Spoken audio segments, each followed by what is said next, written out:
A literature review is an objective, concise, critical summary of published research literature relevant to a topic being researched in an article. A good literature review will order articles and books to focus on unresolved debates, inconsistencies, tensions, and questions in a research field.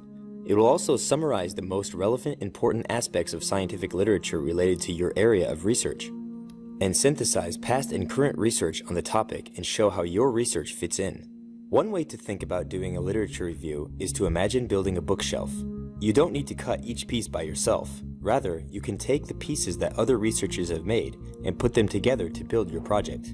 The literature review provides an understanding of the background of the field, identifying which studies are important and which are not, to put together your bookshelf of a study. So what should the literature review include? Historical background for research. You should show what has been written about your field of research so that you can present something new and significant and contribute to the understanding of this field, even in a small way. This also demonstrates to other researchers and journal editors that you know how to read theoretical concepts and put them in your own words to show understanding. Include current research context in which your research is situated. This means discussion questions, issues, and debates in the field. You can contextualize your work by showing related work as both historical background and the modern state of research, showing the development and trends of research. Include relevant theories and concepts. For example, if you are researching the relationship between the ecological environment and human population in that environment, providing models and theories that focus on specific aspects of this connection will help contextualize your study. Introduce and define relevant terminology to show how terms fit into the context of your work.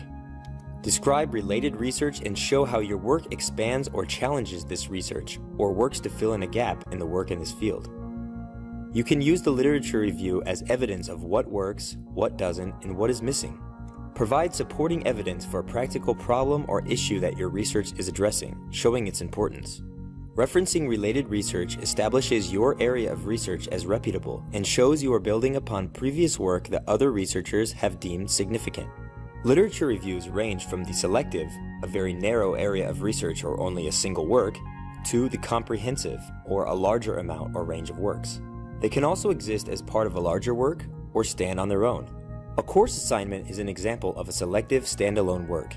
It focuses on a small segment of the literature on a topic and makes up an entire work on its own. The literature review in a dissertation or thesis is both comprehensive and helps make up a larger work. A majority of journal articles start with a selective literature review to provide context for research reported in the manuscript, which is the broader work for which the literature gives context. The literature review is often included in the introduction. Some literature reviews are both comprehensive and stand as a separate work. The entire article analyzes the literature on a given topic.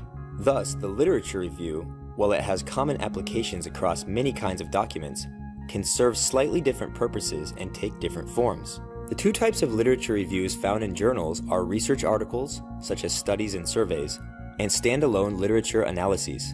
They differ in their scope, length, and specific purpose.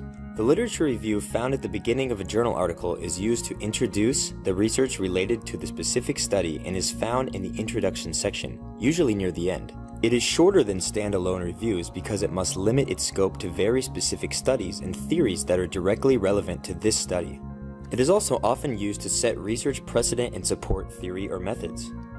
Here is an example of a review of the literature, accompanied by the heading, Related Research. This section is 4 paragraphs in length and cites 4 to 5 sources, or roughly 1 source per short paragraph. This is fairly standard for a literature review introducing an article or study. When a literature review exists as a part of an introduction to a study, it follows the structure of the introduction itself and moves from the general to the specific, presenting the broadest background information about a topic first, and then moving to specific studies that support your study, finally leading to your hypothesis statement. The literature is often indistinguishable from the introduction itself, introducing the background and defining the gaps your study aims to fill. The standalone literature review published as its own article, on the other hand, presents and analyzes as much of the important text in an area of study as possible to provide background information and context for a current area of research or a specific study that is being conducted now or will be conducted in the future. This can be an excellent resource for researchers when they are first seeking out the most relevant information on an area of study. Such an article thus presents and analyzes as many relevant texts as necessary to give a full account of a research topic, approach, or theory. It is generally a bit broader in scope and extends further back in time. This means that sometimes a scientific literature review can be highly theoretical. In addition, it focuses on the results and methods of previous studies. It often has a more extended analysis and goes into greater detail. All of the sections of this kind of review refer to the literature rather than detailing a specific current study. In this example of a literature review in a journal, there are two features that distinguish it. First, the words literature review are contained in the title. While it is not necessary to include this exact term, many literature reviews do indicate the type of article in their title. The second feature one notices is the length of the text. It is much longer than the literature review that introduces a study. The headings indicate what kind of literature is being discussed and how it contributes to the topic. At the end of the review is a conclusion that once again explicitly ties all of these works together to show how this analysis is itself a contribution to the literature. So how do authors turn a network of articles into a coherent review of relevant literature? Writing the literature review is not usually a linear process. You will often need to go back and check the literature while reformulating your ideas. This means you will not be writing the literature review at any one time, but constantly working on it before, during, and after your study is complete. This process will apply more to standalone literature reviews, but can also be useful in understanding what to include to introduce your study. The first step is to choose a topic to write on. Focus and explore this topic. Choose a topic that you are familiar with and highly interested in analyzing, a topic your intended readers and researchers will find interesting and useful, and a topic that is current, well established in the field, and about which there has been sufficient research conducted for a review. This will help you find the sweet spot for what to focus on. In a journal article introduction, this is the point where you might realize you need to adjust your scope depending on what you learn from the literature. Next, research and collect all of the scholarly information on that topic that might be pertinent to your study. Scholarly articles, books, academic conference speeches, dissertations and theses, and any other academic work related to your area of study is called the literature. Next, analyze the network of information that extends or responds to the major works in your area. Select the material that is most useful. Use thought maps and charts to identify intersections in the research and to outline important categories. Select the material that will be most useful for you to review. Following this, it's time to describe and summarize each article.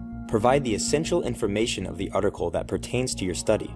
Determine 2 to 3 important concepts, depending on the length of your article, that are discussed in the literature.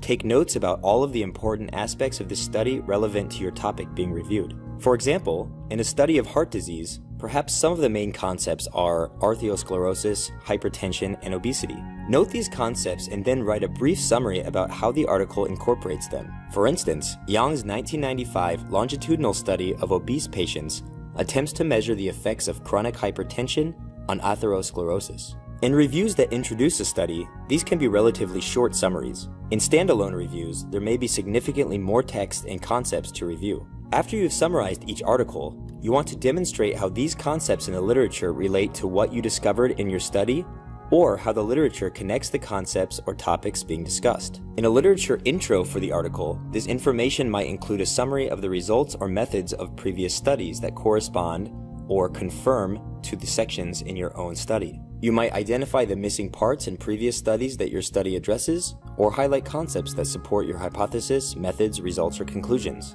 In a standalone literature review, this may mean highlighting the concepts in each article and showing they strengthen a hypothesis or show a pattern. For example, you might identify any unaddressed issues in the previous studies. You can identify what is accurate and what is out of scope within these works. The final step in the literature review process is to identify relationships in the literature and develop and connect your own ideas to them. This is essentially the same as the previous step, but focus on the connections between the literature and the current study or guiding concepts or arguments in the paper, not only the connections between the works themselves. Examining these concepts is almost like doing a study in itself, pointing to the most important information from previous studies and drawing possible conclusions from the results of these works. Your hypothesis, argument, or guiding concept is the golden thread that will ultimately tie the works together and give them the importance they wouldn't have had outside of your literature review. Furthermore, your review will not only cover publications on your topics, but will include your own ideas and contributions. By following these steps, you will be telling the specific story that sets the background and shows the significance of your research, and you can turn a network of related works into a focused review of the literature. How long should a literature review be? The length of your literature review will be determined by how many sources you are reviewing and how many concepts you are exploring, as well as how much tension exists between these concepts.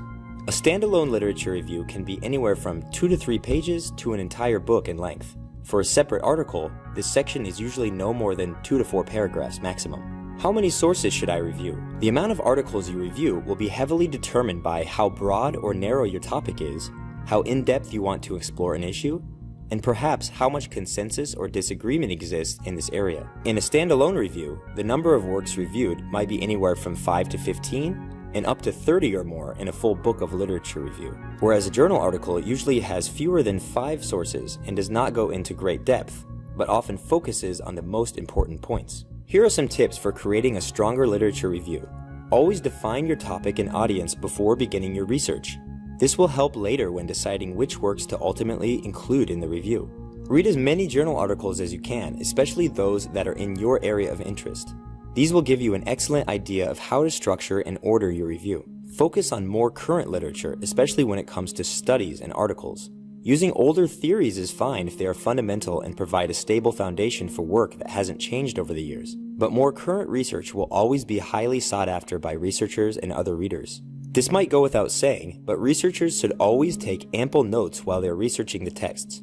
Using note cards, tables, and computing programs like Microsoft Excel will help organize and index information and make it much easier to categorize later. Whatever you do, don't simply stack text in the relevant pile without first writing down exactly what in the texts makes them relevant. For more resources on research writing and publication information, as well as a full list of academic editing services, visit wordvice.com.